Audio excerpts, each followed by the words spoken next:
सलाम, नमस्कार, सत श्री अकाल। दोस्तों, एक आवाज़ में आप सबका फिर से स्वागत है। दोस्तों, हम बेंगलुरु के सबसे बड़े मदरसा दारुल उलूम सबीरुल अरशाद में हम लोग मौजूद हैं। आज सरकार की तरफ से मैसेज मिला है कि कल से फिर से नमाज़ें पढ़ी जा सकती हैं।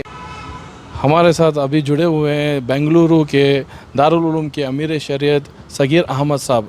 उनसे चंद बातें हम लोग जानेंगे कि मस्जिद में किस चीज़ से एहतियात करना पड़ेगा और किस चीज़ से नमाज़ों को अदा करना पड़ेगा। इन चीज़ों के बारे में हम लोग जानते हैं। चलिए, हमारे साथ अमीर शरीयत जनाब सगीर अहमद साहब हमारे साथ हैं।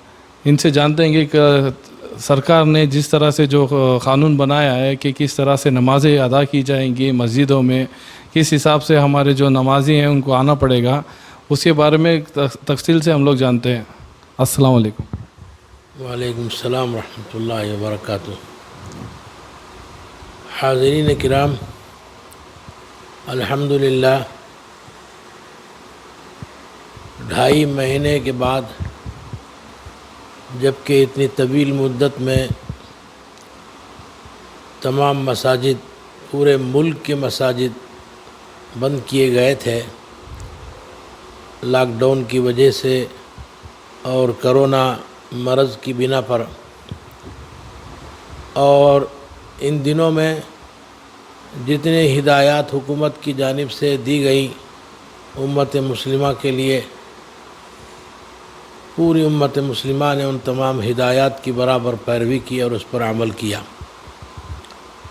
और अब जबकि 2-2.5 महीने के बाद मरकज़ी हुकूमत की जानिब से मसाजिद के खोलने की इजाज़त दी गई है, तो हम उसका इस्तक़बाल करते हैं और हम उनका शुक्रिया अदा करते हैं।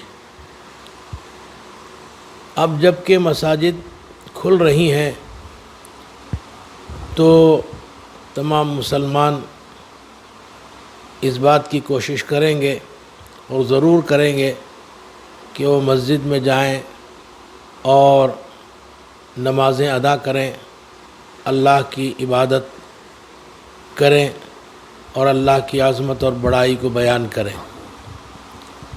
लेकिन इन हालात में जब हम मस्जिदों में जाएंगे तो उस वक्त भी हुकूमत की जानिब से जो बातें हमें बताई गई हैं, हमें चाहिए कि हम उनकी पूरी तरह पाबंदी करें, उसमें ज़रा बराबर कोई कोताही न करें।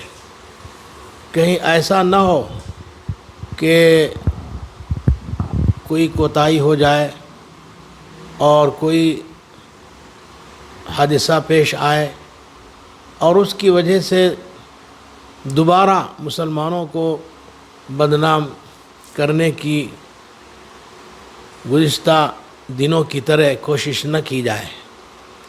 इसलिए हम बहुत ज़्यादा मुहतात रहना चाहिए।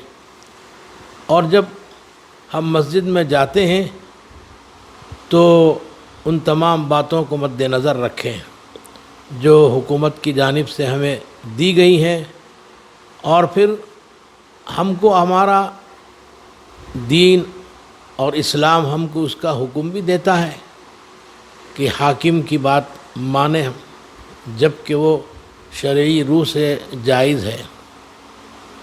इस बिना पर उन तमाम तिब्बी और एहतियाती तदाबीर को इख्तियार करते हुए मैं आप तमाम हज़रात से गुजारिश करता हूँ कि आप तमाम हज़रात उन तमाम बातों का लिहाज रखें और उसकी पाबंदी फरमाएं। पहली बात तो ये है कि जब हम मस्जिद में जाएं तो सबसे पहले हम अपना स्कैनिंग कर लें और करा लें। इंशाअल्लाह मस्जिद के ज़िम्मेदारों की तरफ से उसका इंतज़ाम रहेगा। अपना टेम्परेचर चेक करा लें और मस्जिद में जाएं तो बावज़ू जाएं, इसलिए कि वहाँ हाउस खाली कर दिए गए हैं, पानी मुमकिन है कि न रहे, نل ہوں تو بھیڑ ہو جائے گی، تو اس بنا پر ہم اپنے گھروں سے وضو کر کے جائیں، اور مسجد میں جائیں گے تو پوری صفائی ستھرائی کا خاص خیال رکھیں، اور یہ ہمارے دین کا ایک جز ہے۔ الطہارۃ شطر الایمان، حضور اکرم صلی اللہ علیہ وسلم نے فرمایا ہے۔ اور اسی طرح جب مسجد میں جائیں تو اپنے ہاتھوں کو سینیٹائزر سے یا ہینڈ واش سے صاف کر لیں، اور اس کے بعد مسجد میں جائیں، اور ماسک پہن کر جائیں۔ جب ہم جائیں مسجد کے اندر اور صفوں میں کھڑے ہوں تو جیسا کہ ہم کو بتایا گیا ہے، ہم صفوں میں کھڑے ہوتے ہوئے آپس میں کم از کم 3 فٹ کا فاصلہ رکھیں، کم از کم 3 فٹ کا فاصلہ رکھیں۔ ایک دم سے مل کر کھڑے ہونے کی بات صحیح نہیں ہے، اگرچہ یہ حکم ہے کہ سد الخلل، مل کر کھڑے ہوں، درمیان میں 2 نمازیوں کی کوئی جگہ خالی نہ رہے، لیکن حالات کے تقاضے کی وجہ سے یہ کہا جا رہا ہے کہ کم از کم 3 فٹ کا فاصلہ رکھیں۔ اسی طرح 65 سال سے زیادہ عمر والے احباب سے گزارش ہے کہ وہ مسجد نہ آئیں، ان کا نہ آنا بہتر ہے۔ ہم حکم نہیں لگاتے آپ کو، بہتر ہے۔ اور اسی طرح 10 سال سے کم عمر والے بچے بھی ہرگز مسجد میں نہ آئیں، اور اپنے ساتھ والد صاحب یا ان کے رشتہ دار ایسے بچوں کو مسجد میں ہرگز نہ لائیں۔ اور اسی طرح وہ لوگ جو کھانسی، نزلہ، زکام اور بخار میں مبتلا ہیں تو ہرگز وہ لوگ بھی مسجد نہ جائیں، بلکہ اپنے گھروں ہی میں عبادت کا نظام بنا لیں۔ تو اگر ہم ان تمام باتوں کا خیال کر کے ہم مسجد جائیں گے اور مسجد کے اندر عبادت کریں گے، نمازیں ادا کریں گے، اور پھر فوری وہاں سے مسجدوں سے ہم چلے آئیں تو زیادہ بہتر ہے۔ اپنا وقت فرض نمازوں کے بعد بہتر ہے کہ نوافل اپنے گھروں میں یا اپنے دکانوں میں آ کر ادا کر لیں، اور زیادہ وقت وہاں حالات کے تقاضے کی وجہ سے نہ لگائیں، اور باہر نکل کر بھی مسجد سے آپس میں کھڑے ہو کر گفتگو نہ کریں، بلکہ اپنے اپنے گھروں کو، اپنے اپنے دکانوں کو جلد سے جلد وہ پہنچ جائیں۔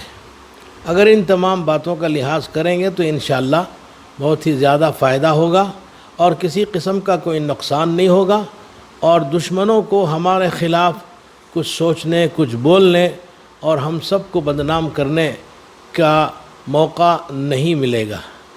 ہم اللہ کے گھر میں جاتے ہیں تو اللہ کی طرف متوجہ ہوں اور اللہ سے گڑگڑائیں، اللہ سے کی طرف رجوع کریں، دعائیں کریں اور تسبیحات کی پابندی کریں، اللہ سے توبہ کریں، استغفار کریں۔